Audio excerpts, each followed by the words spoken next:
Hi, thanks for joining a new video. Today, I have the new Galaxy Tab S11 Ultra and Galaxy Tab S11 with me. Let's get started. Interestingly, this generation once again includes only 2 members in the series, similar to last year. However, this time, instead of having just the Plus model alongside the Ultra model, we are seeing the base model paired with the Ultra model. In other words, this generation does not feature an in-between size model, unlike the previous generation and the Tab S9 where there were 3 members available. It appears that Samsung is planning to alternate the renewal of the base model with the Plus model every 2 years. Honestly, I think this approach doesn't seem bad at all. In fact, it might be a good strategy. But what do you think if we begin examining the design aspects? Because that's where we will notice more differences, given that these are tablets sharing quite a few new features. So, come along with me as we explore the Ultra model first. Let's start with the Ultra model, which obviously has very thin bezels, making it a very attractive tablet. The screen is 14.6 inches diagonally, just like the last generation. So, in that sense, there's not that much of an evolution. But where there will be a major evolution, like virtually all current Samsung products, is in the thickness, as this generation reaches 5.1 millimeters thick. It was already very thin before with 5.4 millimeters, but the trimming has been important. In addition, it now weighs 692 grams as a reference. Before it weighed 718. So it is very clear that Samsung has this tendency in all its products to make them thinner and lighter than in a device of these dimensions. Yes, it is appreciated to see this kind of trimming because some people could use it as a replacement for a laptop. And for this screen size, we really have something very light, although we would have to consider obviously how much the keyboard is going to weigh, because if you want to use it as a laptop replacement, you're always going to carry that keyboard, and then we would have to see if it becomes lighter than some laptops or not, but at least indefinitely. If it is a relatively lightweight tablet and retains IP68 water resistance, it's a positive aspect since not many tablets or even computers offer this feature nowadays. It's something I haven't seen in any commercial model, making it an attractive proposal. Now let's go with the base model, which doesn't have bezels as small as the Ultra model. I think it could use some improvement in that regard. Considering that we are talking about Samsung's high-end tablet, it is not perceived as premium in this aspect. Although on the other hand, it should also be noted that it is comfortable to hold with one hand without intervening with touching the screen. So there are 2 sides. You let me know in the comments if you prefer comfortable bezels to hold the tablet or ultra-thin bezels for a more modern look. And yes, you guessed it, this is a thinner tablet than the last generation, in this case reaching 5.5 millimeters. Last generation measured 5.9 millimeters, and now it comes in at a weight of 469 grams, when before it weighed 498 grams. But you may wonder, what is the last generation if there was no Galaxy Tab S10? Well, I mean the Galaxy Tab S9. That will be the one we will consider as past generation, because remember that in Galaxy S10 did not renew the smaller model. Another difference between these tablets is that the anti-glare finish of the Ultra model is not replicated on the base model, which as you will notice has much more marked reflections. This is something I don't like. It is true that the Ultra model should have certain features that make it more exclusive, but Galaxy Tab S11 is already a high-end tablet, and the fact of not seeing a very advanced finish on your screen disappoints me a little. Consider that now the pin area is going to be located on the back. This means we can no longer use the same keyboards from previous generations, which had the pins situated on the bottom. This change is applicable to both the Ultra model and the base model. Additionally, we have the pins placed back here, but please pay very close attention to the following difference, because the S Pen has undergone a complete evolution. Although I am not entirely sure if using the term evolution is the correct choice of words. Though the design has impressively evolved, it no longer supports Bluetooth connectivity. I realize many users relied on Bluetooth. I'm sure they will definitely miss it now. It's a complaint that really needs to be loudly announced, because Samsung is taking away options instead of adding more. Fortunately, the design of the S Pen has been changed to a hexagonal shape. In fact, it must be mentioned that it's also quite similar to the Apple Pencil, but it has greatly improved the grip. The tip's design has been completely revamped, now closely resembling the Apple Pencil, which makes drawing and writing much more comfortable.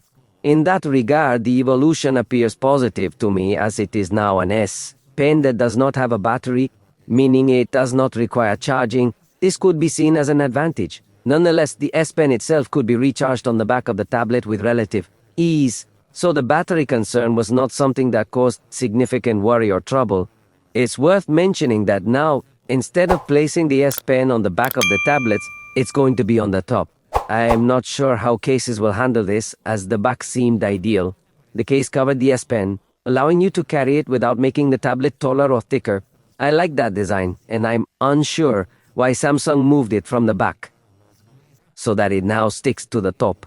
In fact, since past generations, the S Pen, you could stick it on the top without problems, but now this will be its official placement. I insist we will have to see how the cases are handled because it is a change that I did not like. I did like the change to the hexagonal shape, the new tip I loved, but the fact that they removed the Bluetooth and changed the placement from the back to the top. I didn't like these things, but I want your thoughts in the comments. Actually, it seems that the S Pen is now a bit shorter compared to the previous generation. By the way, the smaller model still retains IP68. If you were wondering about that, it indeed preserves the high-end tablet experience, which is excellent. It comes in two color options, one being slightly lighter and the other slightly darker. Essentially, that's the main difference. The Ultra model screen stays the same. 14.6-inch dynamic AMOLED 2X, resolution 2009, 160 x 1848 pixels, and 11-inch dynamic AMOLED 2X. The base model has a resolution of 2560 x 1600, both featuring 120 Hz. Sound-wise, both models maintain the 4-speaker setup, which is a plus. However, in cameras, there are differences. The Ultra model now only has a front camera, which I believe is beneficial.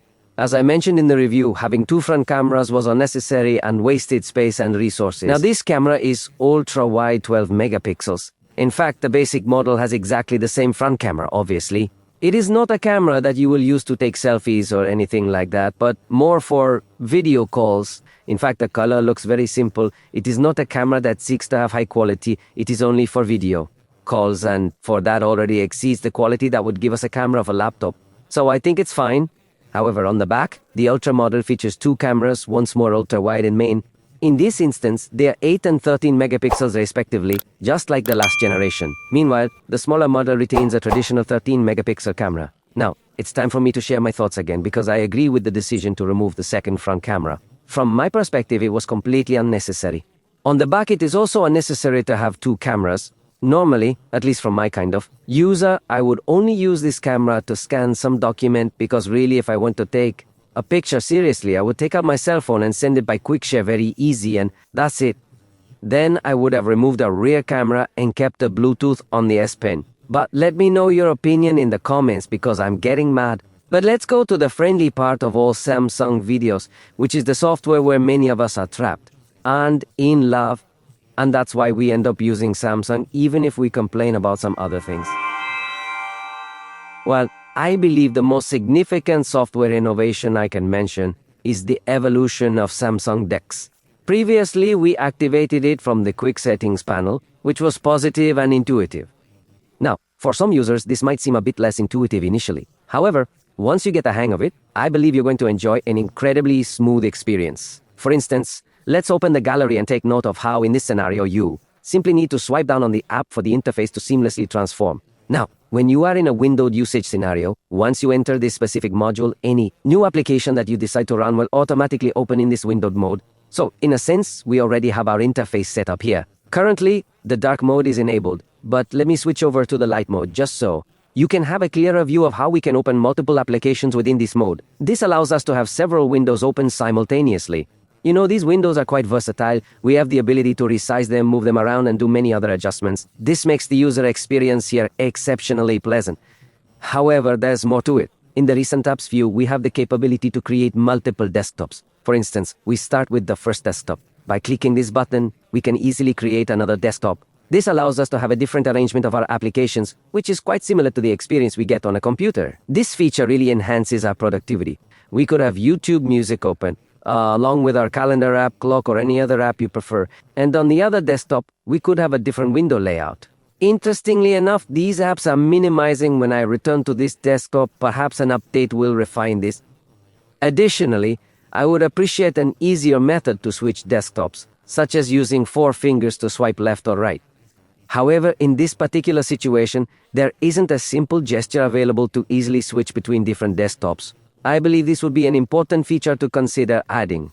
What we can attempt is to slide along this bar located at the bottom.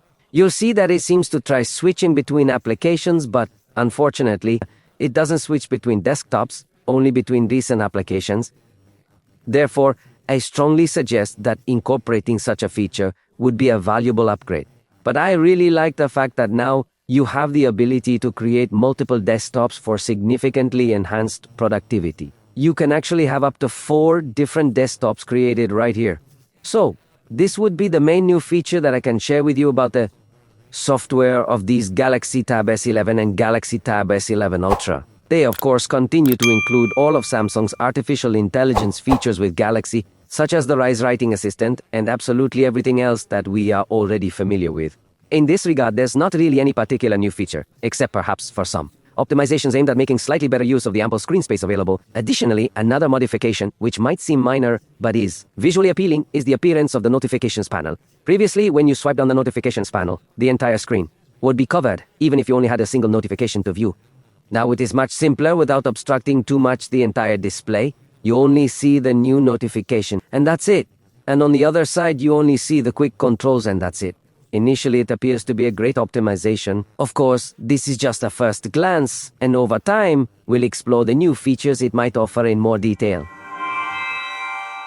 Fortunately, the battery has good news. Despite the tablets being thinner and lighter, they increase capacity. The Ultra model now reaches 11,600 mAh.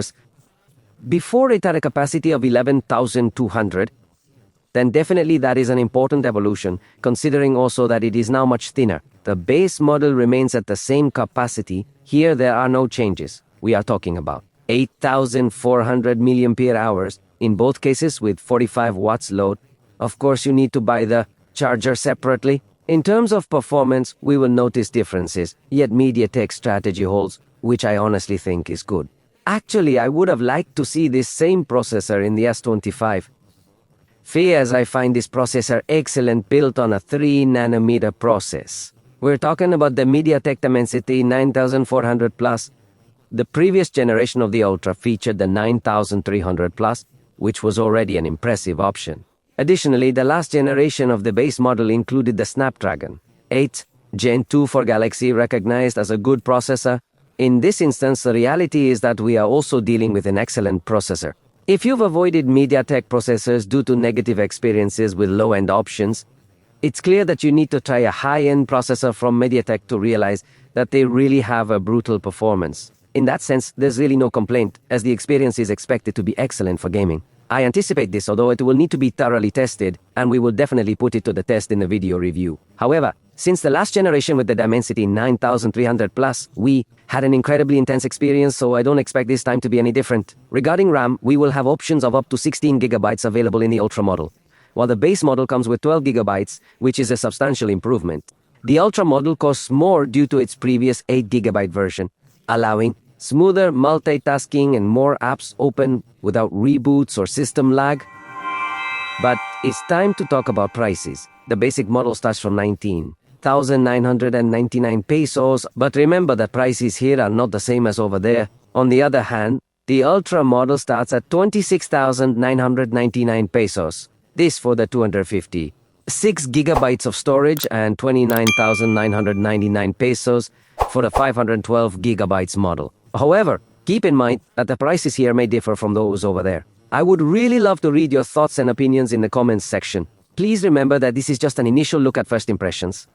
We need to thoroughly test them because we only had them briefly, so we couldn't conduct many tests. With more time, we could provide a definitive verdict on these devices.